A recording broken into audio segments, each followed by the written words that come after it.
43. The population of the Earth has multiplied many folds. There is a massive shortage of resources of all kinds. The world opts for genetically modified crops which get fast-tracked around the globe. But this leads to a staggering spike in multiple births across the world. The solution is now feeding the problem.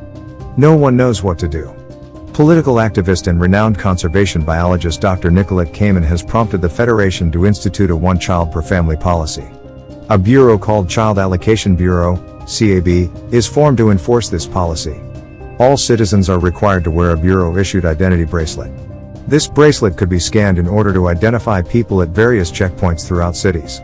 When scanned, the bracelet's present data that states if you have a sibling or not. If another sibling is present, police are informed and, upon arrival, take the child. These children are put into cryosleep and they will be woken up when the crisis the world is going through is handled. They will awaken in a better world. That year, a woman named Karen Setman has septuplets, thanks to the genetically modified food. Karen dies. The twins' grandfather, Terence, doesn't announce the 7 siblings to the authorities. He names them each by one day of the week. He decides that all 7 of them will live in secrecy in a place that has hidden areas, which he builds.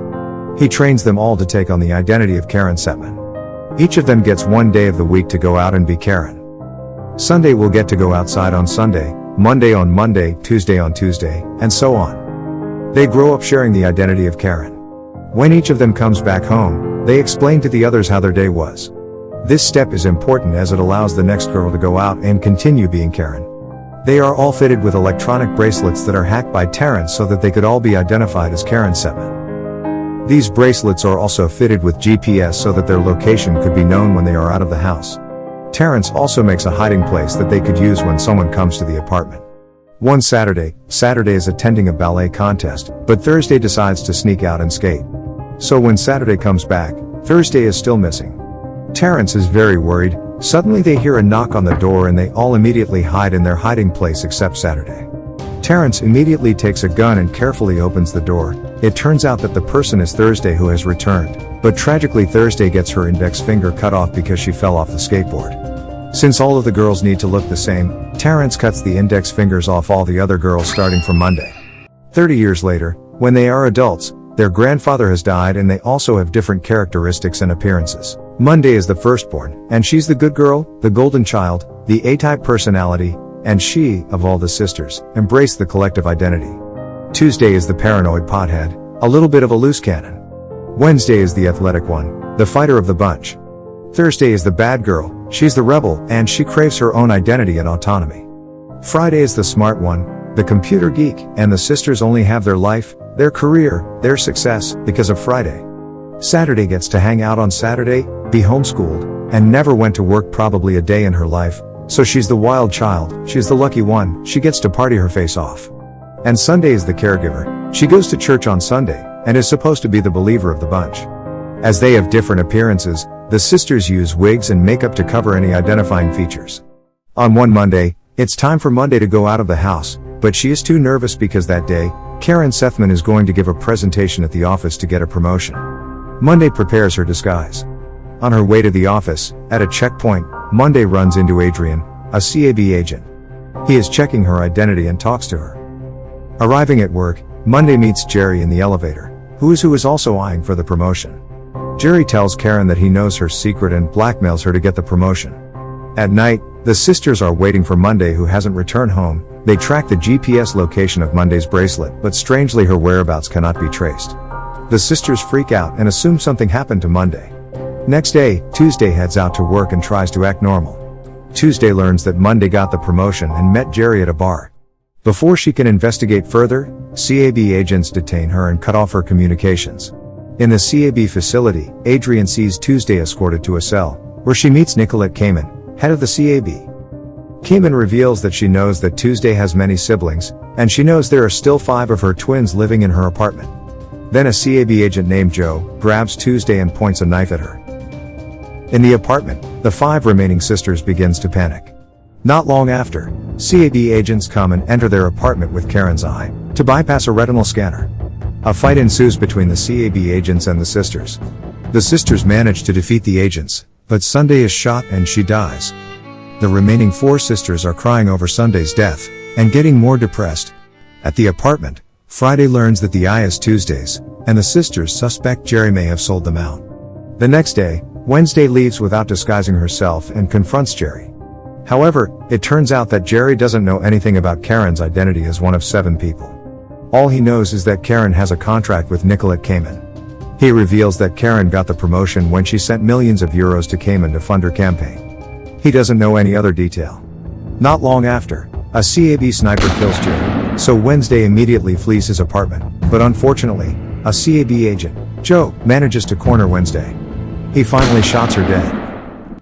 In the twins' apartment, someone knocks on their door. Only Saturday, Friday and Thursday are remaining in the apartment. Friday and Thursday immediately hide, and Saturday opens the door. It turns out that the person is Adrian, a CAB agent. Adrian flirts with Saturday, however Saturday doesn't recognize this person. Saturday finally realizes Adrian has a romantic relationship with one of them. Adrian invites Saturday to go to his apartment. She asks for a timeout and goes in to meet with her sisters. Thursday tells Saturday to go with Adrian because Adrian is a CAB agent, so they might get a clue about Monday's whereabouts. Friday also tells Saturday to secretly sync her bracelet with Adrian's to be able to hack into the CAB server. Saturday finally agrees and goes with Adrian to his apartment. At his apartment, Saturday digs information from Adrian. It turns out that Monday was the one who had been seeing Adrian. Then, Saturday secretly syncs her bracelet with Adrian's, as Friday suggested. This allows Friday to get access into CAB's servers. On a video feed, the sisters believe they have found Monday in a holding cell. After Adrian left his apartment, Saturday immediately tells Friday and Thursday that Monday was the one who had been secretly dating Adrian. At the same time, CAB agents arrive and kill Saturday in front of her sister's eyes. Not long after, Karen's apartment is raided by CAB agents led by Joe. Friday sacrifices herself by blowing up their apartment to allow Thursday to escape and rescue Monday. Now, only 2 twins remain, Thursday and Monday, who are still locked up. Adrian hears about the explosion at Karen's apartment and goes straight to the apartment. There, he meets Thursday, who directly confronts him in his car. Thursday assumes that Adrian was the one who had reported Karen.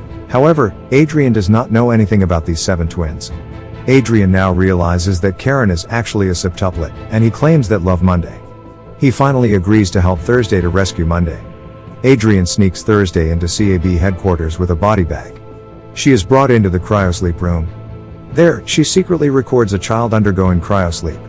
Instead of being frozen, the child is incinerated. When it is Thursday's turn, Thursday immediately kicks the officer and put her in cryosleep. Adrian helps Thursday to get out of the cryosleep room, and they find the cell where Monday is locked up.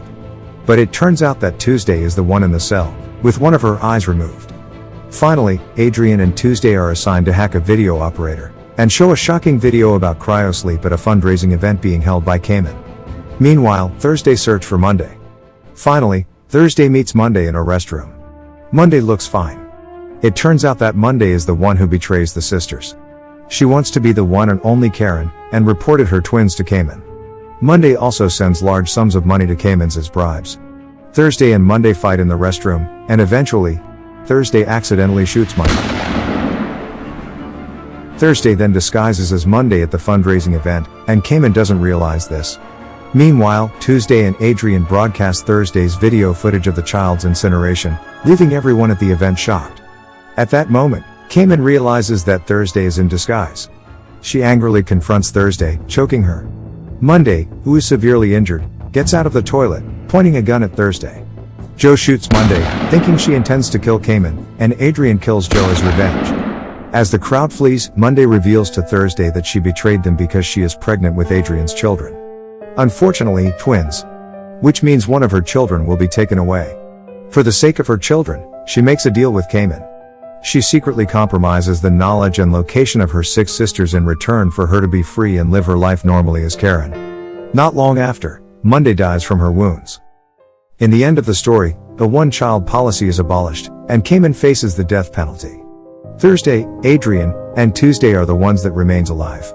Monday's and Adrian's twins develop in an artificial womb. As the camera dollies out, hundreds of babies are seen crying in one enormous ward, as nursing staff care for them.